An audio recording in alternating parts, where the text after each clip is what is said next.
Saint Ludovico of கசோரியா 1817ல Naples நகர்ல பிறந்திருக்காரு. ஆர்ச்சாஞ்சலோ பல்மேண்டியர் அப்படிங்கிறது தான் இவரோட இயற்பெயர். லுடோவிகோ அப்படிங்கிற ஆன்மீக பெயரை ஏற்று பிரான்சிஸ்கன் துறவு மடத்துல சேர்ந்திருக்காரு. 5 வருஷத்துக்கு பிறகு குருத்துவ அருட்பொழிவை பெற்றிருக்காரு. அதுக்கு பிறகு நேபிள்ஸ் நகர்ல உள்ள பிரான்சிஸ்கன் துறவு மடத்துல உள்ள மாணவர்களுக்கு கணிதம், வேதியியல் மற்றும் தத்துவவியல் கற்றுக் கொடுக்கக்கூடிய ஆசிரியரா பணியாற்றியிருக்காரு. 1847ல தனக்கு கிடைச்ச ஒரு இறை அனுபவத்தால வாழ்நாள் முழுக்க ஏழைகளுக்கும் ஆதரவற்றோர்களுக்கும் சேவை செய்யணும் அப்படின்னு முடிவு செஞ்சிருக்காரு. அதுக்காக பல மருந்தகங்களையும் ஆதரவற்றோர் இல்லத்தையும் கட்டியிருக்காரு. அடிமைத்தனத்திலிருந்து விடுவிக்கப்பட்ட ஆப்பிரிக்க குழந்தைகளுக்காக பள்ளிக்கூடத்தையும் கட்டியிருக்காரு. நேபிள்ஸ், புளோரன்ஸ் மற்றும் அசிசி ஆகிய நகர்களையும் தொண்டு நிறுவனங்களை அமைச்சு சேவை செஞ்சிருக்காரு லுடோவிகோ.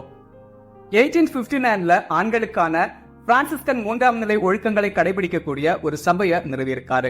அந்த சபை சாம்பல் நிற துறவிகளின் கருணை இல்லம் அப்படின்னு அறியப்பட்டிருக்கு. 3 வருஷத்துக்கு பிறகு பெண்களுக்கான ஒரு துறவு மடத்தை நிறுவியிருக்காரு. புனித எலிசபெத்தின் பிரான்சிஸ்கன் அருட்சகோதரிகள் அப்படிங்கிற பேர்ல இந்த சபை அறியப்பட்டிருக்கு.